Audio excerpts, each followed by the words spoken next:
स्त्री का मतलब बस इतना सा ही नहीं है कि उसके पास स्त्री के चिन्ह हो। इसके ठीक से सुनिए, पुरुष उसे कहते हैं जो दे रहा है, स्त्री उसे कहते हैं जो प्राप्त कर रही है।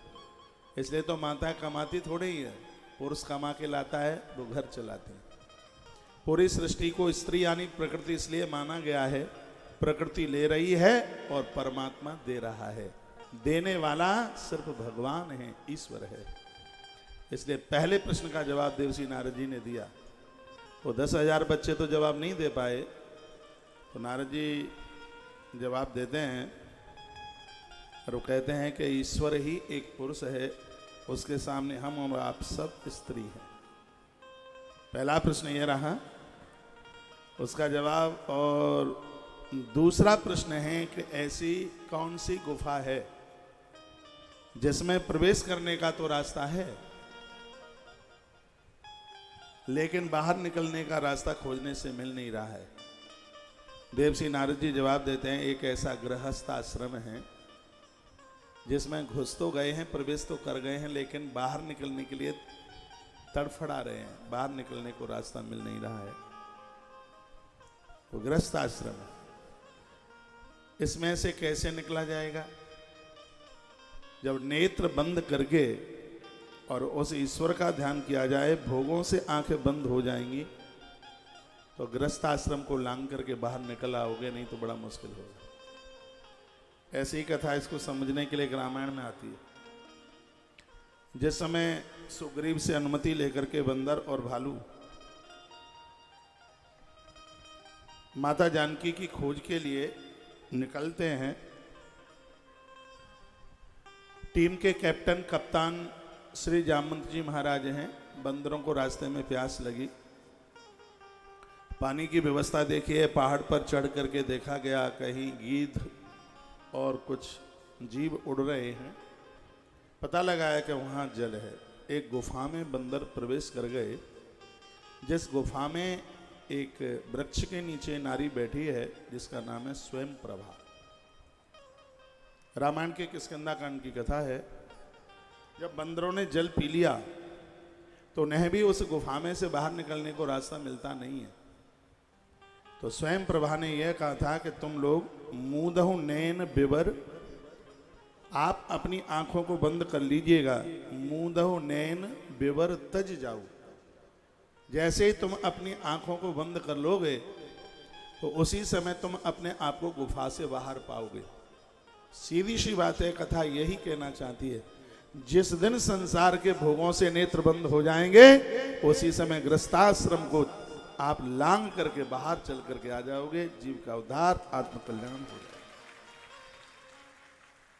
गृहस्थ आश्रम सत्कर्मों के साथ जिया जा रहा है तो ठीक है, नहीं तो कल पंचम स्कंद में आप सुन रहे थे, राजा परीक्षित ने कहा कर्म बंध पराभव। ये गृहस्थाश्रम है, ये कर्म बंधन का जाल है, और इससे कैसे पार हुआ जा सकता है। इसी संदर्भ में कल पूरे दिन भर की कथा चली। आदमी गृहस्थाश्रम में प्रवेश कर गया है, तड़फ रहा है, सबका मन होता है तीर्थ में जाएं, भजन करें, लेकिन वो संभव इसलिए नहीं हो पा रहा है। कल एक भवाटवी की कथा सुनाई गई थी। व्यक्ति की जीभ के ऊपर शहद की बूंदें टपक रही हैं। संसार का मोह वही शहद की बूंदें हैं जिसमें आदमी इतना रम गया है और ये भूल गया है कि मुझे एक दिन मरना है। एक बात मैं इस निबोरा की व्यासपीठ से कहूँगा, मकान बनाया ही जरूरी नहीं है कि उसमें रह पाएंगे। दुकान खोलिए, जरूरी नहीं है कि वो लंबे समय तक चलेगी। फैक्ट्रियाँ लगाई हैं, ये जरूरी नहीं है कि बहुत समय तक वो हमारे पास स्थिर रूप से टिका हुआ है, लेकिन ये बिल्कुल सत्य है। आदमी के लिए जो ध्रुव सत्य है उसको मानने को तैयार नहीं है। जिसका जन्म हुआ है उसको मरना जरूरी है, निश्चित रूप से उसकी मृत्यु होगी। हमसे पूर्व वाले भी तो गए हैं, तो हम कोई अंबर बूटी पी करके नहीं आए। इसलिए व्यक्ति को चाहिए कि कौमार आचरित प्राज्ञो धर्मान भागवतानिया। मनुष्य जीवन अति दुर्लभ है, इसलिए इस जिंदगी से कुछ भगवत कार्य कर लिया जाए तो इस जीवन को जीत लोगे, नहीं तो इसी ग्रंथ में लिखा है 1 करोड़ वर्ष तक द्वारा से मनुष्य जीवन नहीं मिलेगा। तीसरा प्रश्न है, कौन सी ऐसी स्त्री है जिसके बहुत से रूप हैं? जवाब दिया, बुद्धि ही एक ऐसी स्त्री है जो बहुरूपिणी है, तरह तरह के रूप बना लेती है। ये का कितने रूप हैं? का कम से कम 3 तो दिखाई दे रहे। एक रजोगुणी है, अपने लिए जीती है तो रजोगुणी, अपराध करती है तमोगुणी, पारमार्थिक बात इसके हृदय में चल करके आती है तो सतोगुणी रूप धारण कर लेती है। ऐसी वह बुद्धि है जिसके बहुत से रूप हैं।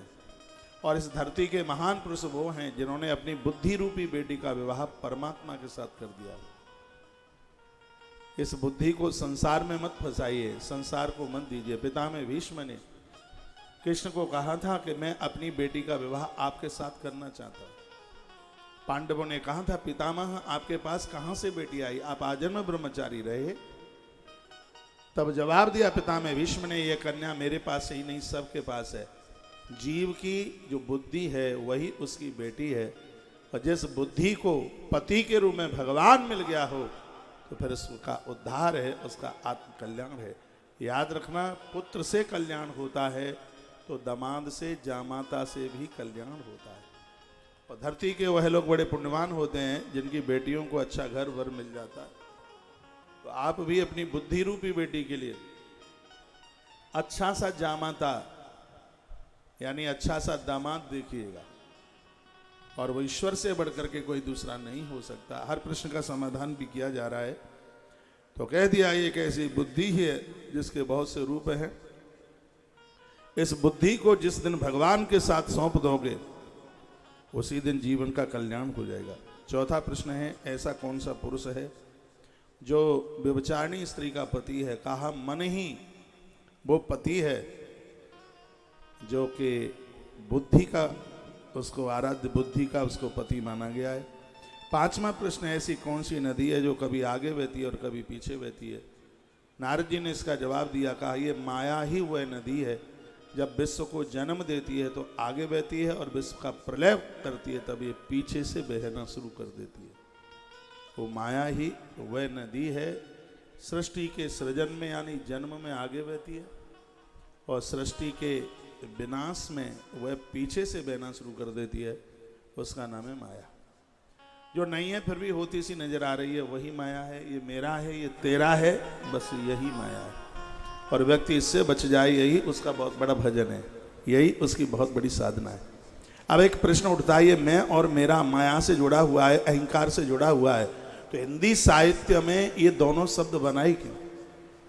गोस्वामी जी ने इसका जवाब दिया है। वो कहते हैं, मैं और मेरा शब्द इसलिए बनाया है, असा अभिमान जाय जन भोरे, मैं सेवक रघुपति प्रिय मोरे। ये 2 शब्द इसलिए बनाए गए हैं कि हम आराम से आनंद से बोल सकें कि हम भगवान के हैं, मैं भगवान का हूं और भगवान मेरे हैं। रोज प्रातः जागते हो तब एक सूत्र रोज बोला करो, एक वाक्य रोज बोला करो, और इसी में बहुत बड़ा भजन छिपा हुआ है, हे नाथ मैं आपको न भूलूं। पूज्य राम सुखदास जी महाराज का ये संदेश पूरे जगत के लिए रहा। उस महापुरुष की बात कर रहा हूं जिसने 109 वर्ष में अपना जीवन छोड़ा ऋषिकेश में, जिनकी फोटो कभी कैमरे में नहीं आई। वो कहते थे, मेरी फोटो का क्या करोगे, तस्वीर भगवान की आनी चाहिए।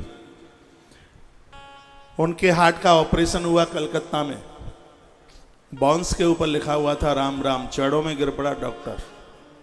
उस महापुरुष ने कहा है, तुम्हारा एक बहुत बड़ा भजन ऊंचाई को प्राप्त कर लेगा, रोज बोलिए, हे नाथ मैं आपको न भूलूं। तो ये 5वें प्रश्न की बात हो रही है, कौन सी नदी है जो कभी आगे और कभी पीछे बहती है? का माया ही वह नदी है, जन्म देती है तो आगे और मारती है तो पीछे से बहना शुरू कर देती है। इस माया को बचने के लिए, माया से बचने के लिए मायापति की शरण लीजिए। 6वां प्रश्न है, एक ऐसा कौन सा घर है जो 24 तत्वों से बना हुआ है? अब मनुष्य शरीर ही वो घर है जिसमें 24 प्रकार का मटेरियल लगा हुआ है। कौन कौन सा है? 5 है महातत्व, हाँ, पांच है महाभूत, धरती, आकाश, जल, अग्नि और वायु। पांच है तन्मात्रा, रूप, रस, शब्द, स्पर्श और गंध। कितने हो गए? 5 और 5 10, और इसमें ये 10 हो गए हैं। 5 महाभूत, 5 तन्मात्राएं, और चतुष्ट है अंतःकरण। चतुष्ट है अंतःकरण में मन, बुद्धि, चित्त और अहंकार। कितने हो गए? 10 या 14, और इसमें 10 हैं इंद्रियां, 5 ज्ञान इंद्रियां और 5 कर्म इंद्रियां। तो इस प्रकार से 14 और 10 24 प्रकार के मटेरियल से जो भवन बन करके, किला बन करके तैयार हुआ है, वह है मानव देही, मनुष्य देही। और ये बड़े पुण्यों से प्राप्त हुई है। बात को समझिए। गोस्वामी जी कहते हैं सोने का कलश है। होशियार वो नहीं है जो सोने के कलश में मदरा रख लेते हैं, होशियार वो हैं जो स्वर्ण के कलश में गंगा जल रखते हैं। मनुष्य शरीर स्वर्ण का कलश है। इसमें संसार को बैठा दोगे तो मदरा रखने की तरह है, इसमें भगवान को बिठा लोगे तो गंगा जल की तरह है। ये स्वर्ण कलश की महिमा समझिए, इसके वैल्यू समझिए। दुर्लभो मानसो देहो देही नाम छड़भंग बुरहा। पहले तो मिलना ही बड़ा मुश्किल है, और मिल भी गया है तो पता नहीं काल की घंटी कब बज जाएगी, पता नहीं है। क्या भरोसा इस जिंदगी का, साथ देती नहीं है किसी का। बाबा तुलसी ने कहा था, बड़े भाग मानुष तन पावा, सुर दुर्लभ सद ग्रंथन गावा। एक देसी बात में मैं आपसे बात कर रहा हूं। हमने बिजली का कनेक्शन लिया है तो बिल भरना पड़ेगा, बिल नहीं भरोगे तो कनेक्शन काट दिया जाएगा। उसी प्रकार से हाथ, पांव, मुंह, नाक, ये भगवान ने सब कनेक्शन दिए हैं। हाथों से सदकर्म नहीं करोगे तो अगली बार ये कनेक्शन काट दिया जाएगा। दोनों हाथ काट करके यहाँ 2 टांग जोड़ दी जाएंगी तो आदमी फिर मनुष्य से जानवर बन जाएगा। हम मनुष्य से देवता बने ये अच्छा है, हम मनुष्य से जानवर बने ये तो ठीक नहीं है। आंखें ठीक देखेंगी नहीं, अंधे पैदा हो जाएंगे। जिह्वा ठीक से बोलेगी नहीं, कीर्तन करेगी नहीं, गूंगे पैदा हो जाएंगे, मूक। कान भगवान की कथा नहीं सुनेंगे तो उन्हें तो फिर बधिर यानी बहरे बन करके ही जन्म लेना पड़ेगा। परमात्मा के दिए हुए ये कनेक्शन हैं, इनको ठीक से काम में ले लो। बंधुवर, पूज्य माताएं, तो ही ज़्यादा ठीक है, नहीं तो बहुत बड़ी अनहोनी हो जाएगी, बहुत बड़ा दुर्भाग्य पैदा हो जाएगा। प्रभु ने बहुत बड़ी कृपा करी है, तब हमें और आपको यह मनुष्य जन्म मिला है। जन्म लेते समय 10 लाख बिच्छुओं का डंक, मरते समय 20 करोड़ बिच्छुओं की डंक की वेदना सहन करनी पड़े जिस शरीर को प्राप्त करने के लिए, और ऐसा शरीर ऐसे ही कीड़े मकोड़े की तरह खत्म हो जाए, और यह जीवन का भागापन होगा। यह ग्रंथ कहता है 24 तत्वों से बना हुआ यह शरीर, इसको भगवत कार्य में, इसको अच्छे कार्य में लगाइए। यही पुरुष की महानता है, यही पुरुष की महिमा है। अगला प्रश्न है, 7वां प्रश्न है, ऐसा कौन सा हंस है जिसकी कहानी विचित्र है? हंस की विशेषता है कि कितना भी पानी दूध में मिला दीजिए, हंस दूध को अलग कर देता है और नीर को अलग कर देता है। क्षीर और नीर, संस्कृत में दुग्ध को पै भी बोलते हैं, उसको क्षीर भी बोलते हैं। तो ये हंस की विशेषता है, नीर और क्षीर दोनों को अलग कर देता है। ये हंस की विचित्र कहानी है। तो इसमें पूछा है, और हंस की तरह विचित्र कहानी किसकी है? कहा ये शास्त्र ही हंस की तरह है। जैसे हंस दूध और पानी को अलग कर देता है, उसी प्रकार से शास्त्र रूपी हंस भी पाप और पुण्यों को अलग कर देते हैं। इसलिए भले लोगों को शास्त्रों का स्वाध्याय नित्य करना चाहिए। शास्त्र सुचिंतन पुण्य पुण्य सही। रामायण कहती है हर रोज शास्त्रों का अवलोकन कीजिएगा। घोड़ा जो रखते हैं उनको घोड़ा घुमाना पड़ेगा, नहीं तो उसके पांव टेढ़े हो जाएंगे। जो मनुष्य जीवन लेकर के जिंदगी जी रहे हैं, उन्हें शास्त्रों का नित्य स्वाध्याय करना होगा। शास्त्रों को जितनी बार आप पढ़ेंगे उतनी बार इसमें से कुछ नई ही बातें सुनने को मिलेगी। ऐसा बताते हैं समुद्र में जितनी बार डुबकी लगाओ तो लोग खाली हाथ नहीं आते, उन्हें कुछ न कुछ मिलता ही है। तो शास्त्र रूपी समुद्र में जब आप धंस जाओगे तो भगवान की कृपा के बिना आप नहीं रह पाओगे। जितनी बार डुबकी उतनी बार भगवत कृपा के साथ आप माला माल होंगे। कथाएं आसपास होती हैं, कथाएं सुनने के लिए जाइए, घर में ग्रंथ रखिए, उनका स्वाध्याय कीजिए, गीता पढ़िए, भागवत पढ़िए, महाभारत पढ़िए। लोग कहते हैं महाभारत पढ़ने से महाभारत हो जाता है। मैं कहूँगा महाभारत पढ़ने से परिवार का महाभारत रुक जाता है। ऐसी थ्योरी सिद्धांत सा बना लिया गया है, प्रचार किया गया है कि महाभारत मत पढ़ना। यह अंग्रेजों की चाल थी। अंग्रेजों ने जब छत्रपति शिवाजी के बारे में सुना, एक इतना बड़ा वीर हुआ जिसके सामने कोई दुश्मन टिक नहीं पाया, तो अंग्रेजों ने यह पता लगाया कि इतना बहादुर होने का कारण क्या था।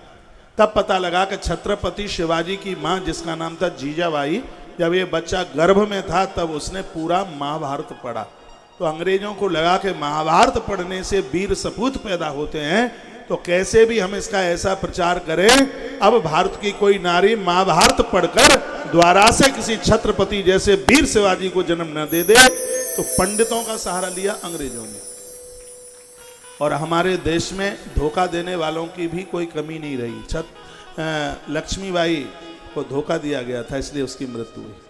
कोई और नहीं, वो पंडित लोग ही अंग्रेजों के साथ मिल गए, पर्चे छपवाए गए और यह कहा गया कि कोई भी महाभारत मत पढ़ना, नहीं तो घर में महाभारत जैसा युद्ध हो जाएगा। और मेरी व्यासपीठ ये कहती है कि महाभारत पढ़ोगे तो जिंदगी का महाभारत रुक जाएगा।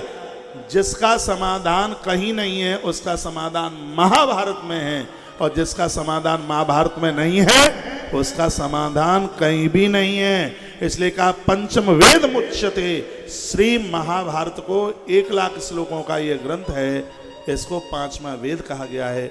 मैं बड़ा भाग्यशाली हूँ, मुझे 3 बार महाभारत की कथा कहने का सौभाग्य प्राप्त हो गया है। अभी तक तो युद्ध हुआ नहीं है, जिंदगी के युद्ध शांत और हो गए होंगे। महाभारत का स्वाध्याय कीजिए, गीता पढ़िए, भागवत पढ़िए, रामायण रामचरितमानस घर में जरूर पढ़िएगा, क्योंकि शास्त्र ही हंस की तरह हैं। जैसे हंस नीर चीर को दूर करते हैं, ये शास्त्र भी पाप और पुण्यों के बारे में बता देते हैं, हमारे विवेक को जागृत करते हैं। 8वां प्रश्न है कि ऐसा कौन सा चक्र है जो सदियों से घूम रहा है और अभी तक बंद नहीं हुआ। का काल ही वो चक्र है जो अनादि काल से घूम रहा है और आज तक घूमते घूमते बंद नहीं हुआ। वो काल ही चक्र है जो बराबर बराबर निरंतर घूम रहा है। काल को दूसरे शब्दों में कहते हैं समय। कथा कहती है कि समय तुम्हारा किसी का इंतजार नहीं करेगा, समय सबको खा लेगा, खत्म कर देगा। इसलिए समय को पहचानिए। हर व्यक्ति को बनने के लिए परमात्मा ने समय दिया है। हर व्यक्ति के लिए 24 घंटे दिए हैं, दिन और रात में। सजग समझदार लोग अपने समय की पहचान कर लेते हैं, और जो समय को नहीं समझ पाए, समय उन्हें धक्का दे करके आगे के लिए निकल जाता है। एक बार जयकारा लगाइए, बोले भक्तवत्सल भगवान की, श्री हनुमान जी महाराज की, आज के आनंद की जय जय जय श्री राधे। तो ऐसी ही इन अद्भुत कथाओं का वर्णन किया गया है। परीक्षित राजा ने कहा, गुरुदेव कथा में बहुत अच्छा लग रहा है। मैंने एक बार आपसे सुना था कि गुरु का बहुत भारी महत्व है जीवन में, तो आप क्या हमें बता पाएंगे गुरु के बारे में? यदि किसी ने गुरु का अपमान कर दिया हो और उसके जीवन में कुछ बिगड़ गया हो, क्या कोई ऐसी कथा आपके पास में है क्या? क्या सच में गुरु की आवश्यकता है जीवन में? सुखदेव भगवान कहते हैं, हाँ राजन, जीवन में गुरु की आवश्यकता है, और गुरु के रूठ जाने पर तो भगवान भी बचा नहीं सकता है। इसी संदर्भ में एक कथा कही गई है। कहा गया है कि बात उस समय की थी। एक बार देवराज इंद्र के मन में ये बात आई है कि गुरु की कोई ज़रूरत नहीं है। जब गुरु जी बृहस्पति जी आते हैं तो खड़े होकर स्वागत सम्मान करना पड़ता है, आदर करना पड़ता है। तो मैं तो देवताओं का राजा हूँ, इनसे तो बड़ा मैं हूँ। और याद रखिएगा, जिस समय बेटा पिता से सम्मान मांगेगा और वर्णन है चेला गुरु से सम्मान मांगेगा, तो उसको नष्ट होने में फिर देर नहीं लगेगी। इसी संदर्भ में इस कथा का गायन किया जा रहा है। गुरुजी आए, इंद्र ने खड़े होकर स्वागत नहीं किया, गुरुजी रूठ करके चले गए। शुक्राचार्य जी को पता लग गया कि गुरु बृहस्पति जी रूठ गए हैं, दैत्यों ने चढ़ाई चढ़ाई जिसमें देवता परास्त हो गए। देवता पराजित होते हुए नारायण के पास पहुंचे और नारायण से कहा कि ऐसे ऐसे दैत्यों ने हमारा सब कुछ लूट लिया।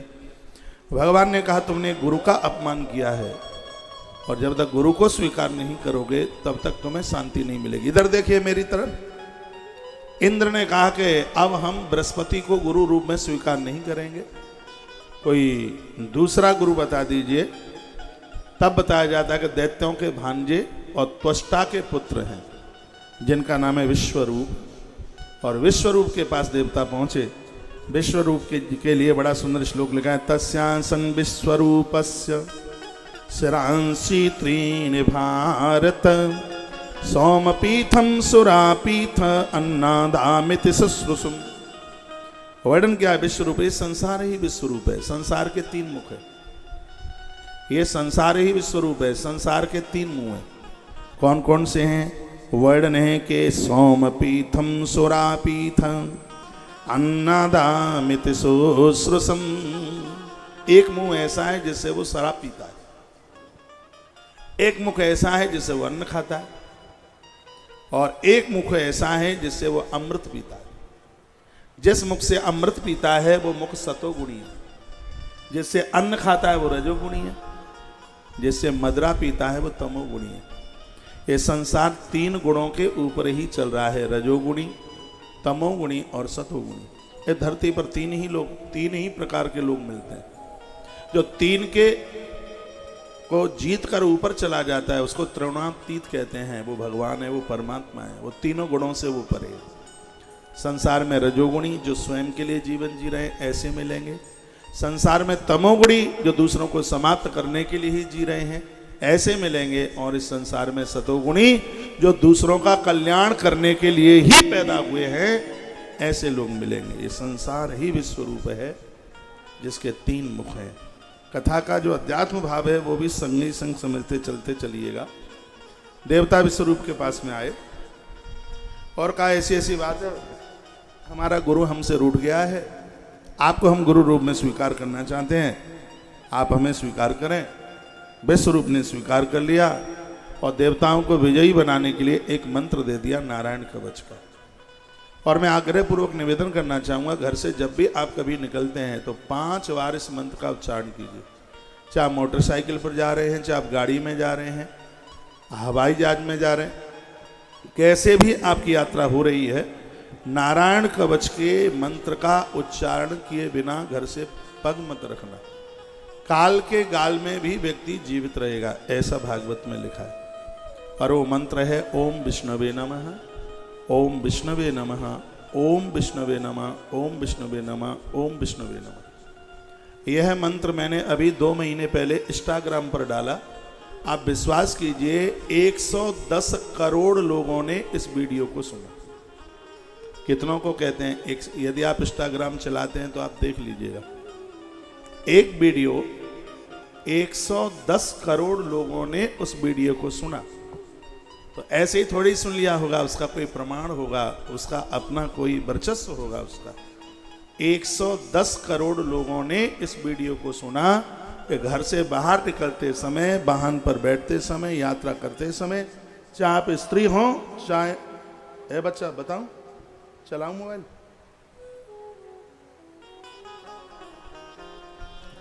घर से जब आप बाहर निकल करके जाते हैं तो 5 बार इस मंत्र का उच्चारण कीजिए। भागवत में नारायण कवच का मूल मंत्र है ओम विष्णवे नमः, ओम विष्णवे नमः, ओम विष्णवे नमः, ओम विष्णवे नमः।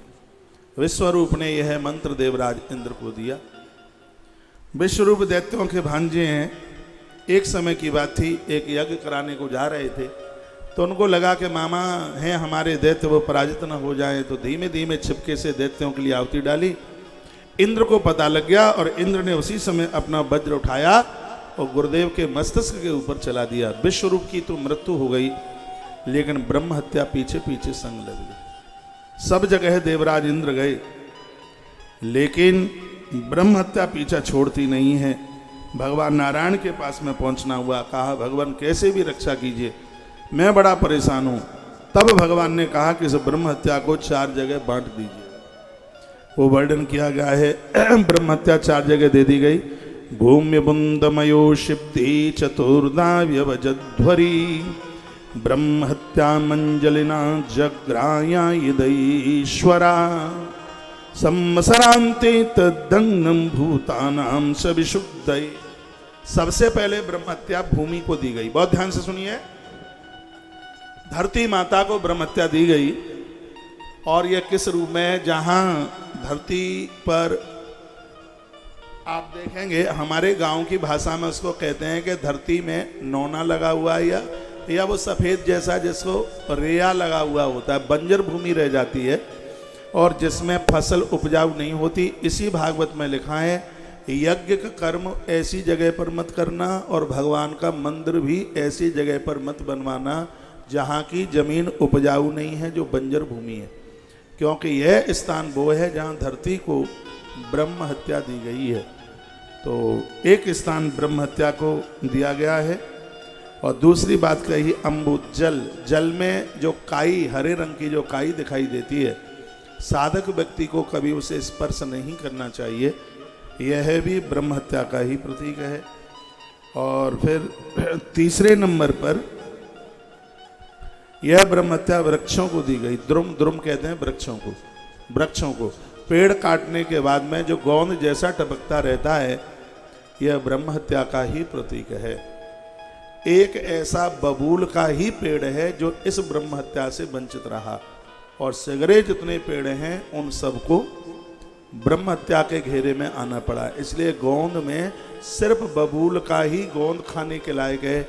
इसके अलावा जितना भी गोंद है वो गूंगा और बहरा बना देगा, हमारी मस्तिष्क ताकत को खत्म कर देगा, क्योंकि इन वृक्षों को गोंद के रूप में ये ब्रह्म हत्या का रूप दे दिया गया है।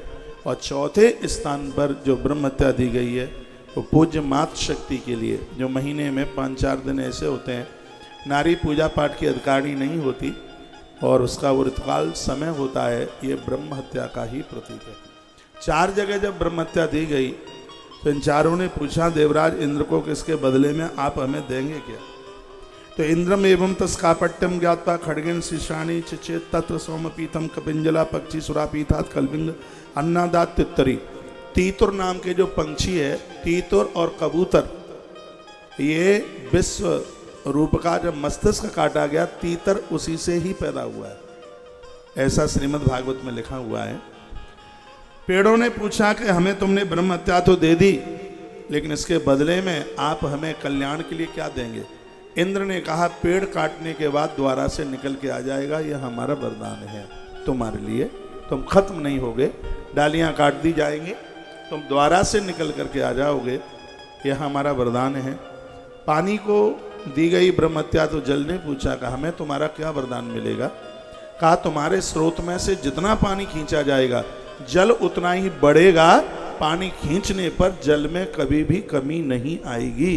ये इंद्र का दिया हुआ वरदान है। कुएं में से, नदियों में से कितना भी पानी खींच लेना, देवराज इंद्र का वरदान है कि जल स्रोतों में कभी भी पानी की कमी आएगी ही नहीं, ऐसा इंद्र ने बोला।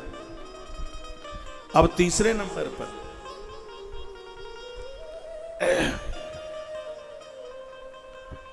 तीसरा धरती माता। धरती माता ने कहा कि हमें क्या आप देंगे?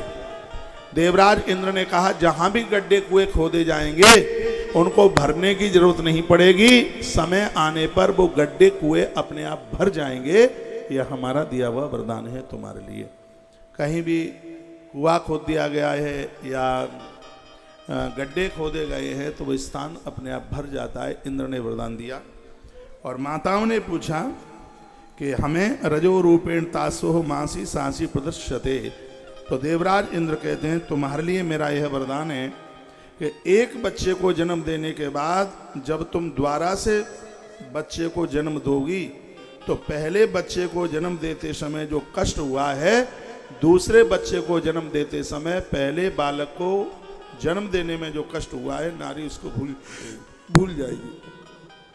बच्चे को जब जन्म दिया जाता है तो धरती पर ऐसा कोई कष्ट नहीं है जो नारी जब बच्चे को जन्म देती है जितना कष्ट उस समय उसको उठाना पड़ता है। इसलिए कहा जाता है कि पूरा परिवार नारी के ऋण से कभी उर्ण नहीं हो सकता। इसलिए नहीं हो सकता कि जो कार्य उसने किया है, तुम्हारी वंश वृद्धि के लिए संतान को जन्म दिया है, ये ताकत तो ईश्वर में भी नहीं है जो एक नारी में है। परमात्मा को तो 3 रूप बनाने पड़ते हैं। कथा के पहले दिन में बोल रहा था, वो तीनों कार्यों को नारी अकेली करती है। जन्म देती है बच्चे को, ब्रह्मा का काम करती है। पालन करती है, विष्णु का काम करती है। जब बच्चों को संस्कार देती है तो वो महादेव का कार्य करती है। उस नारी के लिए जीवन का सबसे कठिन काम है। इतनी वेदना इस ग्रंथ में लिखा है, गिनती नहीं की जा सकती।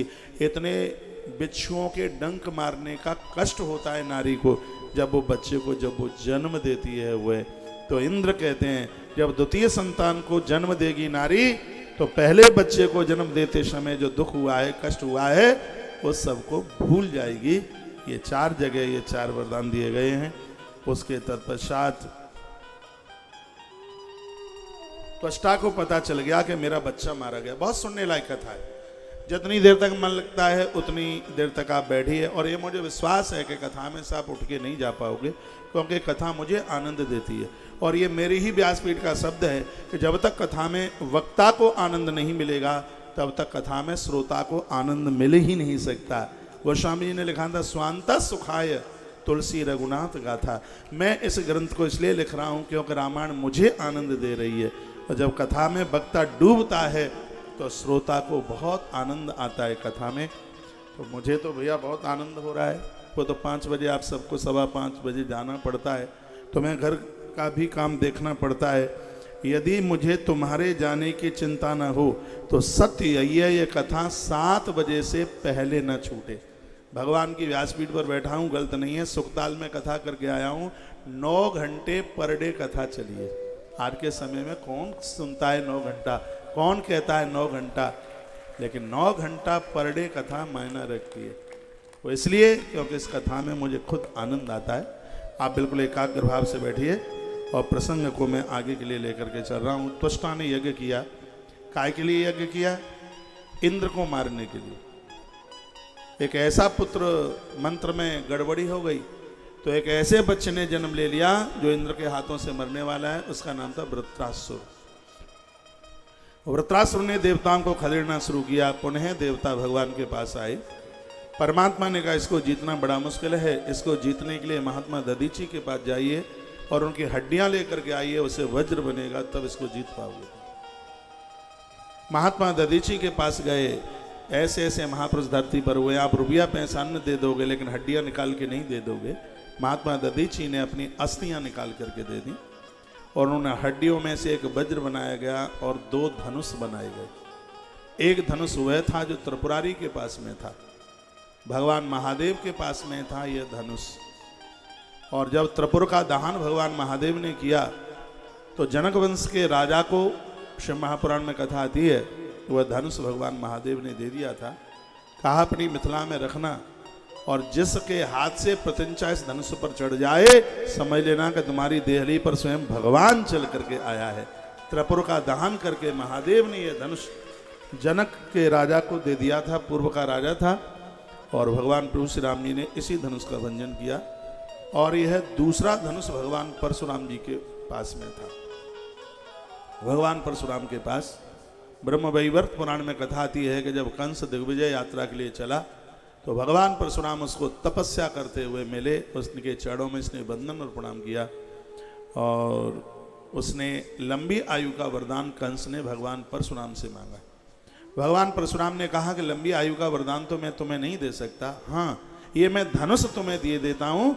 जिसके हाथ से ये धनुष टूट जाएगा उसी के हाथ से तेरी मृत्यु हो जाएगी। जब तक ये धनुष नहीं टूटेगा तब तक तू मरेगा नहीं, ये मेरा आशीर्वाद है तेरे लिए। तो भगवान परशुराम ने कंस को वो धनुष दिया। भगवान श्री कृष्ण जब मथुरा में पहुँचे हैं तो भगवान श्री कृष्ण ने कंस को मारने से पहले इसी धनुष का भंजन किया था जो महात्मा दधीची की हड्डियों से जिसका निर्माण हुआ था। पंचवारी है समझ में? इस हड्डियों के द्वारा एक वज्र बनाया गया और इसका निर्माण भगवान श्री विश्वकर्मा जी के द्वारा हुआ। आइए अब मैं भागवत की कथा में आपको निवेदन कर रहा हूँ। देवराज इंद्र के हाथ में वो हड्डियों का अस्थियों का बनाया हुआ वज्र आया और बड़ी जोर से युद्ध हुआ। युद्ध तो ऐसा हुआ कि वृत्रासुर ने एक ही प्रहार में इंद्र को निहत्था कर दिया, हाथ से वज्र छूट गया।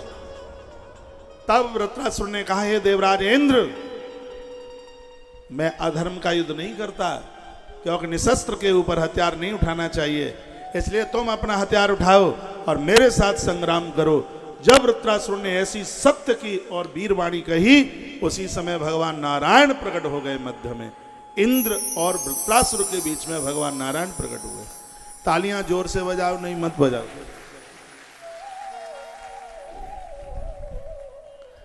भगवान ने वृत्रासुर को कहा, हे महावीर, हम तुम्हारे ऊपर बहुत ज्यादा प्रसन्न हैं, तुम हमसे कोई मनचाहा वरदान मांग लो। वृत्रासुर की आंख में आंसू आ गए। वृत्रासुर कहने लगा, प्रभु यह मेरा बड़ा भाग्य है कि मुझे आपका दर्शन हो रहा है। आप मुझे मांगने के लिए बोलते हैं तो मैं आपसे मांगूंगा। अहम हरे तव पादैक मूल दासानुदासो भवतास्म भूय मनस्मरेता सुपतिन गुणास्ते गृणीतवा कर्म करोतु काय। हे भगवान, आपका दास बनने के लिए मेरे पास में तप न हो तो मम मनस्तव गुणान स्मृत बाक कीर्त्यतु कायस्थ कर्म करोतु। मुझे आप यह वरदान में दे दीजिएगा, मेरे हाथ पांव जितनी भी इंद्रियां हैं वो सब आपके चिंतन और भजन में लग जाए। और भगवान दासानुदासो भवतास्म भूया गृणीत बाक कर्म करोतु काया। बाक कहते हैं वाणी।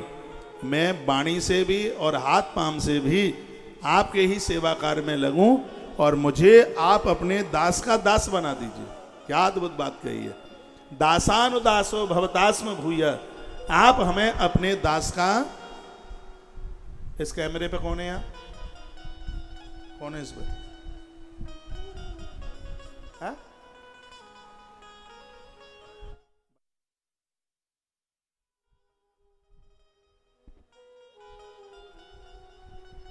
फोन करो इसे फिर।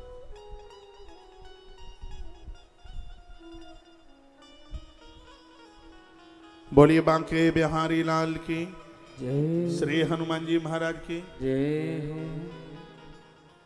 तू आजा बेटा इस पर थोड़ी देर।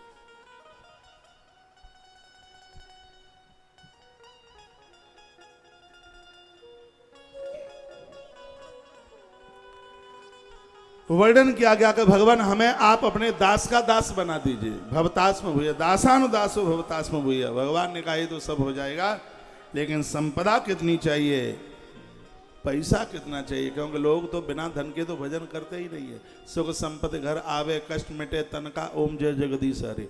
आरती भी गाता है तो पैसा रुपया पैसे अधेला पहले मांगता है, सुख संपत्ति घर आवे। तो भगवान बोले कि लोग तो आराधना संपदा के लिए करते हैं, संपत्ति तुम्हें कितनी चाहिए, थोड़ा धीमे बजाइए, कितनी संपत्ति चाहिए। तो कहने लगा, न नाक पृष्ठम न च पारमेष्टम न सार्वभौमम न रसाधिपत्यम न योग सिद्धिर पुनर्भवम बा समंजसत्वाह बिरय्य कांक्षे। भगवान स्वर्ग का आधिपत्य, धरती का वैभव मुझे बिल्कुल भी नहीं चाहिए, ना योग चाहता ना सिद्धि चाहता। यदि आप मुझे देने के लिए आए हो तो आपके चरणों में मिलने की तड़फन बनी रहे। आपसे मिलने के लिए मैं विरह मांगता हूँ कि आपके लिए हर समय में आपकी ही याद करता रहूं, यह मुझे मांगे दे दीजिए। भगवान ने कहा दिया। परमात्मा दे करके चलने लगे तो यह कहने लगा, रुक जाइए, पहले पूछ लो मुझे कि मुझे कौन सा विरह चाहिए।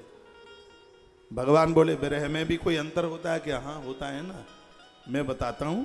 अजात पक्षा एवं मातरम खगा। हे भगवान, जैसे पंछी माँ वन में गई है और घोंसले में बैठी हो, उसके बच्चे माँ के लिए तड़फ रहे हैं, माँ आएगी दाना चुंगाएगी।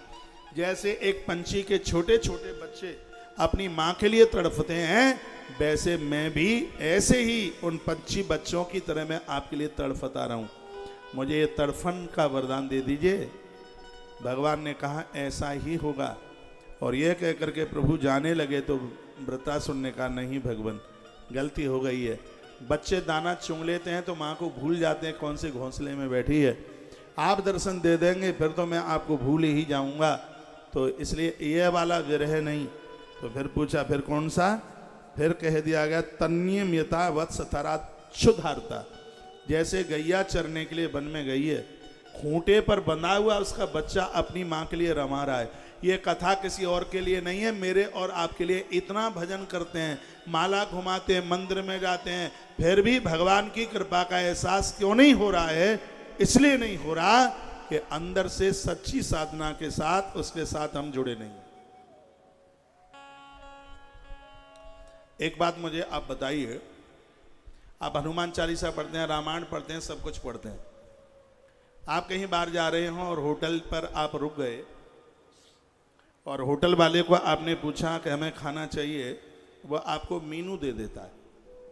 वो आपको मीनू देता था, आपने उसमें पढ़ लिया इसमें दाल है, चपाती है, पापड़ है, मुरब्बा है, अचार है। बस उसको पढ़ करके और पानी पी करके आप आ जाएं और आपने बस पेट भर गया, आनंद हो गया। क्या ऐसे काम चल जाएगा? एक देसी उदाहरण है, बस अकेला लिस्ट पढ़ लो कि ये पापड़ है, ये इसमें समोसा है, ये इसमें ये है, बस वो पढ़कर और पानी पी करके, मीनू का कागज पढ़कर बस पानी पी लिया और आ गया, पेट भर गया। बंधुवर, पेट नहीं भरेगा जब तक चीज पेट में नहीं जाएगी। आज हनुमान चालीसा और रामायण की चौपाइयाँ बस ऐसे ही पढ़ी जा रही हैं जैसे होटल पर मीनू का चाट पढ़ करके आ गए हैं। सोचिए, समझिए, मीनू होटल पर मीनू का चाट पढ़ करके पेट नहीं भरेगा। पेट तब भरेगा जब सामग्री अंदर जाएगी। उसी प्रकार से कल्याण भी तब होगा जो रामायण में, महाभारत में, भागवत में लिखा है, उसके सिद्धांतों के ऊपर चलेंगे, कल्याण तो तब होगा। खाली पढ़ने वढ़ने से कुछ नहीं होगा। पढ़ तो बहुत रहे हैं, सदियों से पढ़ रहे हैं, माला घुमा रहे हैं, रामायण पढ़ रहे हैं, हनुमान चालीसा पढ़ते पढ़ते 58 साल हो गई, कुछ तो नहीं हो रहा, क्योंकि ये तो होटल के चाट को पढ़ने की तरह है। जब तक उसको अंदर तक नहीं ले जाएंगे भैया, तब तक कल्याण होने वाला नहीं है। कथा हमारे और आपके लिए ईश्वर से प्रेम कैसा होना चाहिए, उसके लिए तड़फन कैसी होनी चाहिए। तो लिखा है, क्या श्लोक लिखा है, तन्यम यथा वत्स तनाच्छुधारता। जैसे खूंटे पर बंधा हुआ बछड़ा अपनी मां के लिए तड़फता है। एक बार हाथ उठा के बताइए, पीछे तक मेरी आवाज आ रही है क्या? धन्यवाद। तो जैसे बछड़ा तड़फता है अपनी मां के लिए, हे भगवान, जैसे बछड़ा मां के लिए तड़फ रहा है, उसी प्रकार से मैं आपके लिए तड़फता रहूं। मुझे ऐसा विरह दे दीजिए जो एक मां के प्रति बछड़े के अंदर है। भगवान ने कहा, दिया, और ऐसा कह करके प्रभु चल पड़े। वृत्रासुर ने कहा, नहीं भगवान, फिर गलती में कर गया। बछड़ा दूध पी लेता है मां का तो भूल जाता है कौन सी खूंटे पर बंधी है। आपका दर्शन कर लूंगा तो आपको भूल जाऊंगा, इसलिए भगवान ऐसा विरह बिल्कुल नहीं चाहिए। तो फिर माताएं ध्यान दें, इधर देखिए, लिखा है, प्रियम प्रियेवा विशुतम विशन्या मनोरविंदाक्ष दक्षते त्वाम। कहा, एक स्त्री का प्रेम अपने पति के प्रति है, वैसा मेरा प्रेम विरह आपके प्रति हो। भगवान ने कहा कि नारी का पति के प्रति कौन सा स्नेह है, कौन सा विरह है? तो वृत्रासुर कहता है कि किसी स्त्री का, पत्नी का पति परदेश गया है, रोज छत पर चढ़ करके देखती है कि अब आ रहे हैं, अब आ रहे हैं, अब आ रहे हैं, रोज देखती है। जब टेलीफोन नहीं होते थे तब गांवों में मुडगारी पर जब कौआ आके बैठता था तो कहा जाता था, कौआ यदि बंटू का पापा आ रहा हो तो फुर से उड़ जा। और कौआ उड़ जाता तो रात को 10 बजे तक बंटू का पापा आ भी जाता। हाँ, तो ऐसा कुछ समझा जाता, माना जाता है। एक नारी और उसके विरह में छत पर चढ़ती है। किसी और की भी कार आवे तो यही लगता है कि हमारा ही आदमी आ गया है। और वृत्रासुर की आंख में आंसू आ गए और कहा, भगवान, एक ऐसी पत्नी है जीवन पर्यंत पति के प्रति उसका विरह घर आकर के भी कभी शांत नहीं होता। पति घर में भी रहता है तो भी एक पत्नी हमेशा यही सोचती रहती है, वो देखती रहती है। हम छोटे छोटे होते थे, गांवों में देखा है, बाहर चबूतरे पर चारपाइयाँ पड़ी हैं, खिड़की होती थी, जंगला जिससे बोलते हैं, माताएं भोजन बनाती हैं, अब किवाड़ को उस खिड़की में से देखती हैं कि अब ये क्या कर रहे हैं, फिर आटा गूंथने में लग गई, फिर देखती है अब क्या कर रहे हैं, दाल में छौंक लगा दिया, फिर देखती है सींचे में से अब क्या कर रहे हैं। वह क्षण क्षण में अपना मस्तिष्क, दिल और दिमाग अपने पति के ऊपर रखती है। इसलिए गोस्वामी जी ने जब रामायण लिखी पूरी, तो राम जी प्रकट हो गए। उत्तरकांड के समापन में कथा आती है, राम जी प्रकट हो गए और राम जी ने कहा, तुलसी बाबा को क्या चाहते हो? तो वो कहते हैं, कामिया नारी प्यारी जी, लोभी के प्रियदाम, ते मेरा रघुनाथ निरंतर प्रिय लागहु मोहि राम। जैसे स्त्री और पुरुष का आपस का स्नेह है और एक दूसरे को बहुत चाहते हैं भगवान, उसी प्रकार से मैं भी आपको चाहूँ, आपके प्रति मेरी तड़पण हो। वृत्रासुर भी यही कह रहा है, प्रियम प्रियेव विश्रुतम विशुन्ना मनोरविंदाक्ष रक्षते त्वयाम। ये आंखें हमेशा तरसती रहें तुम्हें देखने के लिए, तुम्हारे लिए ऐसी तड़फन मेरे हृदय में जागे जैसे कि एक पत्नी की तड़फन अपने पति के लिए होती है। ये कहा भगवान ने कहा मस्तु तथास्तु, ऐसा ही होगा। फिर कहा भगवान ये तो मैंने मांग लिया, और भी हमें आपसे कुछ चाहिए, वो आप हमें दे दें। और क्या चाहिए? तो कहता है कि ममुत्तम श्लोक जनेषु सख्यम संसार चक्रे भ्रमत स्वकर्म भी त्वन्मायात्मात्म दार्गे स्वासक्त चित्तस्नात भूयात। ये इतना गजब का श्लोक है, शायद इससे बढ़िया और श्लोक ढूंढने से कहीं मिल जाए। श्रीमद् भागवत के 6वें स्कंद के अध्याय नंबर 12 की कथा चल रही है और श्लोक नंबर है 27। आप अपने घर में भागवत रखते हो तो इस श्लोक को जरूर पढ़िएगा, इसका व्याख्यान पढ़िए। क्या कहता है यह? वो कहता है कि भगवान मैं आपसे मोक्ष नहीं चाहता, जो मेरे कर्म हैं कर्म के अनुसार मुझे जन्म मिल जाए। क्या अद्भुत वृत्रासुर बोला है, मैंने जो कर्म किए हैं मेरे कर्मों के अनुसार जिस घर में मुझे जन्म मिल जाएगा स्वीकार करूंगा, मैं कभी आपको उल्हाना नहीं दूंगा। लेकिन आपसे मुझे एक वरदान चाहिए, और ये वरदान इसने इतना अद्भुत मांगा है। कहता तन मायात्मात्म जदार गेह अश्वासक्त चितनाथ भूयात। ये कहता है कि भगवान मुझे संतों का संग, मेरा संतों के साथ से संग न छूटे, मुझे महापुरुषों का सानिध्य मिले, उनके चरणों में जगह मिले। और आपसे प्रार्थना है कि संसार के जो लोग स्त्री पुत्र और धन में लिप्त हैं, ऐसे लोगों का साथ मुझे कभी भी मत देना, ये आपसे मेरी प्रार्थना है। तालियां बजाना मत, हाथ की मेहंदी छूट जाएगी। ये इतनी बजनीक बात कही है वृत्रासुर ने। वृत्रासुर कहता है कि भगवान महात्माओं का तो संग मुझे मिल जाए, यदि कहीं आप मुझे संतों का संग भी ना दे पाओ तो ऐसे लोगों का साथ मत दे देना। कैसे लोग? जो पत्नी पुत्र और संपत्ति के लिए दुनिया में अपराध करने के ऊपर उतारू हो गए हैं। वो अपराध पैसे कमाने के लिए कर रहे हैं, धन इकट्ठा करने के लिए अपराध कर रहे हैं, बच्चों के लिए अपराध कर रहे हैं और पत्नी के लिए अपराध कर रहे हैं। जो पत्नी पुत्र और संपत्ति के लिए अपराध करने में लगे हैं, भगवान आपके चरणों में मेरी ऐसी प्रार्थना है, ऐसे लोगों का साथ कभी मुझे भूल करके भी मत दे देना। कथा हमारी और आपके लिए है, ऐसे लोगों की संगति मत करना जो व्यभिचार में लगे हुए हैं, ऐसे लोगों का संग मत करना जिनके पास क्रोध है, लोभ है, ऐसे लोगों का संग मत करना जो स्त्री संतान और संपत्ति के लिए ही अपना जीवन जी रहे। आदमी का अपना तो कोई खर्चा ही नहीं, एक पैंट में 1.5 साल निकाल दोगे आप, एक धोती आपकी जल्दी फटने वाली नहीं है। लेकिन ये जितना भी अधर्म और अन्याय किया जाता है सब औलाद के लिए। धृतराष्ट्र ने और किया है, मोह इतना उसके ऊपर हावी था कि अपने धर्म सत्कर्म को भूल गया और उसको राष्ट्र दिखाई नहीं देता था, उसको दुर्योधन ही दिखाई देता। और इस धरती पर अपराध वही करते हैं जिन्हें सिर्फ अपनी औलाद ही दिखाई देती है और उन्हें कुछ भी दिखाई नहीं देता। लेकिन इनको ये नहीं पता है कि मरघट में जला करके आ जाएंगे, 3 दिन रो करके सगरे आंसू पहुंच लेंगे, बड़ी बड़ी मौतें हो जाती हैं, छाती पीटने कहते हैं अब घर कैसे चलेगा। महीना 2 महीने के बाद सबके घर चलते हैं भैया, सब आंसू पहुंच करके रह जाते हैं। तो भागवत कहना चाहती है कि ये अधर्म और अन्याय और अपराध में मत जुड़े रहना, ऐसे लोगों का संग मत करना जिनके पास बैठने से तुम्हें भगवान नहीं व्यापार दिखाई देता है, जिनके पास बैठने से अपराध दिखाई देता है। ऐसे लोग जो अपने धर्म कर्म को तिलांजलि दे चुके हैं, कभी भगवती आराधना साधना के साथ जीते नहीं है, सिर्फ पत्नी बच्चे और धन इकट्ठे करने की स्थिति में ही पाप करने में लगे हुए हैं। उनको अपनी घरवाली के अलावा कुछ दिखता ही नहीं है। भागवत कहती है ऐसे लोगों का संग आज ही छोड़ दें, कल नहीं आज, इसी समय। उन लोगों का कभी साथ मत करना जिन्हें अपने बच्चों के अलावा और कुछ दिखाई ही नहीं देता है। उनका संग बिल्कुल करने की आवश्यकता नहीं है। और उनका संग छोड़ देना जो धन के लिए धर्म को बेच करके आ गए हैं, ऐसे लोगों का साथ मत करना। वृत्रासुर ने भगवान से यह मांगा। कितनी बड़ी स्तुति है।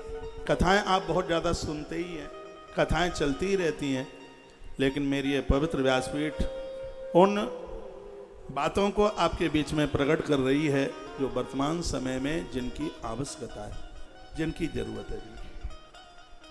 उनको कहा जाए, क्या कहा जाए, जो वानप्रस्थी हो गए, बच्चों को भी बच्चे हो गए, लेकिन वो भी घर के अंदर वाला कमरा छोड़ने को तैयार नहीं है। अभी वो अपनी औलाद से भी ज्यादा भोगी है। उनको आप क्या कहोगे? अभी वो जलेबी का रस चाखते चाखते अभी उनकी उपरती नहीं हुई है। बाबा पूरनदास जी महाराज एक बड़ी अच्छी बात कहते थे। वो कहते थे, हमें आज भी याद है कि जलेबी तब तक खाओ जब तक तुम पचा लो, और जलेबी खाते खाते लोटा लेकर के तुम खेत में बैठे रहे तो फिर जलेबी खाने का फिर मायना क्या है, क्या मतलब है? अब जलेबी खाने के लायक यानी भोग भोगने के लायक नहीं रहे हो। अब तो तुम बूढ़े लोग, वो कहते थे पति और पत्नी दोनों इस हिसाब से अपना जीवन जीना। मेरी व्यासपीठ एक बात कहेगी, मैं ये नहीं कह रहा हूँ कि दादा और दादी बहन भाई बन जाएं, लेकिन ये व्यासपीठ ये जरूर कहती है जब तक बहन और भाई जैसी पवित्रता के साथ वानप्रस्थ जीवन नहीं जिया जाएगा तब तक कल्याण नहीं हो सकता, नहीं हो सकता। संसार भोगने के लिए एक समय होता है और जीवन के अंतिम श्वास तक संसार ही भोगते रहोगे तो दुर्गति हो जाएगी। आज वृत्रासुर रो पड़ा, कहने लगा त्वन माया आत्मान बुद्धदारहा गेस्व आसक्त चित्तन नाथ भूयात। जो लोग अभी पत्नी पुत्र और धन में आसक्ति लगाए हुए हैं, हे भगवान ऐसे लोगों का भूल करके भी मुझे साथ मत दे देना, क्योंकि संख्यम संसार सख्यम संसार चक्रे भ्रमता स्वकर्म भी। ऐसे लोगों का संग करने से व्यक्ति संसार चक्र से बच नहीं सकता। पंचों बात समझ में आ रही है कि बस ऐसे ही चिल्ला रहे?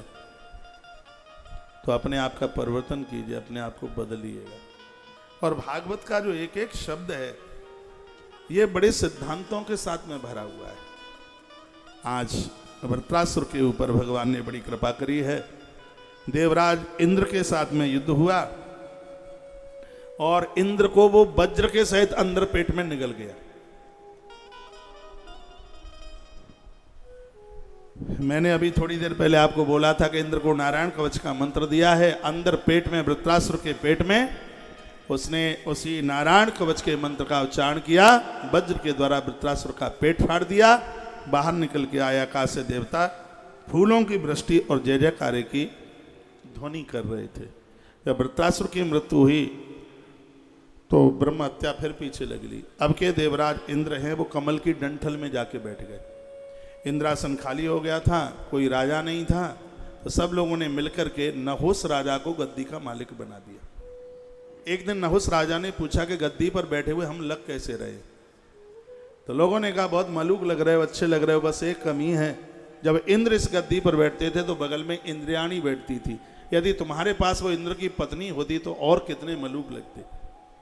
तो नहुस ने कहा कि इंद्र की घरवाली को अपनी घरवाली बनाने में कितनी देर लगती है। अभी देखो, याद रखना, ये जीवन का पाप नहीं है, महापाप है। धरती पर वो लोग साक्षात ईश्वर के बराबर हैं। कौन कौन? लोभ का फंदा जिनके गले में नहीं पड़ा और पराई नारी की आंखों से जो घायल नहीं हुए। सुग्रीव कहते हैं तुम समान रघुराया। हे भगवान, वो तो साक्षात आपकी ही तरह है, बिल्कुल आपकी ही तरह है, जो इन दोनों से बच गए हैं। एक लोभ की फांसी और एक पराई नारी के द्वारा परास्तता। 1,00,000 सांप एक साथ डसले किसी व्यक्ति को, उससे व्यक्ति बच सकता है, लेकिन पराई नारी ने फण मार दिया तो उसकी तो दुर्गति हो जाएगी, वो बच नहीं सकता। भागवताकार ऐसा वर्णन करते हैं। एक बार जयकारा लगाइए, बोलो कृष्ण कन्हैया लाल की जय, आज के आनंद की जय। तो नहुस पहुंच गया है इंद्र की पत्नी के पास। सची है इंद्र की पत्नी का नाम। कहने लगे हमारी घरवाली बनना है। बेचारी रोने लगी और कहने लगी कि कल तक का मुझे आप समय दे दीजिएगा। चला गया नहुस। बेचारी सची अपने गुरुदेव के पास जाके रोई, बृहस्पति के पास। कहा गुरुदेव ऐसी ऐसी बात है, नहुस मुझे अपनी घरवाली बनाना चाहता है, मेरे धर्म को बचा लो। गुरुदेव बृहस्पति ने कहा बेटी तेरे पति ने तो मेरा भारी अपमान किया है, तू मेरी शरण में आई है, मेरी बेटी है, नहुस को कह देना कि दुल्हन को पालकी में ले जाया जाता है, ऐसी पालकी लेके आवे जिस पालकी में अभी तक कोई न बैठा हो, पालकी ऐसे के कंधे पर जो कंधे किसी की पालकी में अभी तक लगे ही न हो। चली आई सची, नहुस पहुंचा, नहुस को बोल दिया कैसी पालकी लेके आओ जिस पालकी में कंधे अभी तक उनके लगे ही ना हो। अब नहुस सोचने लगा कि पंछी पर तो देवता बैठे हैं, गरुड़ पर नारायण बैठ गए हैं, बैल पर महादेव बैठे हुए हैं, शेर पर अम्बा बैठी है, ऐसे ये ब्राह्मण के कंधे हैं जिन पर आज तक कोई नहीं बैठ पाया, इनके ऊपर मैं शासन करूंगा। और याद रखना संत ब्राह्मणों के ऊपर शासन नहीं, इनके तो संदेश को माना जाता है। जब इनके ऊपर शासन किया जाएगा तो आदमी खत्म हो जाएगा, बचेगा ही नहीं। तो उन महात्माओं को नीचे लगा दिया, ब्राह्मण संतों को नीचे लगा दिया, पालकी में बैठ गया। भागवत में शब्द है सर्पा, बोलता है जल्दी चलो। महात्मा कुपित हो गए, हमारे ऊपर आदेश करता है, हम तुझे श्राप देते हैं कि शीघ्र ही तू धरती पर सांप बन जाए। लुढ़कता पुड़कता हुआ चरणों में आके गिर पड़ा नीचे। कहा गुरुदेव हमारा उद्धार आत्म कल्याण कैसे होगा, गलती तूने बहुत बड़ी करी है, माफी मांगता है तो द्वापर में धर्मराज युधिष्ठिर आकर के प्रकट होंगे, उनके प्रश्नों के समाधान में ही तेरा आत्म कल्याण होगा। तो इस प्रकार से नहुस की कथा भी ये बीच में चल करके आ गई। कथा ये थी, इंद्र ने ये कहा था कि गुरु की कोई जरूरत नहीं है। भागवत कहती है कि इंद्र गुरु का अपमान करेगा तो 1 मिनट के लिए भी तो इंद्रासन पर नहीं बैठ पाएगा। आज देवराज इंद्र सची के पास आए, सची ने आड़े हाथों ले लिया। सची ने कहा कि तुमने बहुत बुरा किया है, गुरुजी ने मेरे धर्म को बचा लिया, उनसे माफी मांगो। देवराज इंद्र और सची गुरुदेव बृहस्पति के पास पहुंचे। इंद्र बहुत रोए, कहा गुरुदेव जब से मैंने आपका अपमान किया है तब से मैं एक क्षण भी शांति से नहीं रह पाया। कथा कहती है माता पिता गुरुजनों का, बड़ों का, पूज्य लोगों का कभी अपमान मत करना, नहीं तो सब कुछ समाप्त हो जाएगा। दुर्योधन तो उसी दिन मर गया था जिस दिन उसने महात्मा विदुर का अपमान किया। रावण तो उसी समय मर चुका था जिस समय उसने विभीषण एक महापुरुष का अपमान कर दिया। अस कहीं चला विभीषण जब ही आयुहीन भय सब तबही। इसलिए हमारी मनुष्यता हमें यही सिखाती है, हमसे किसी का अनादर न हो जाए, हमसे किसी का तिरस्कार न हो जाए।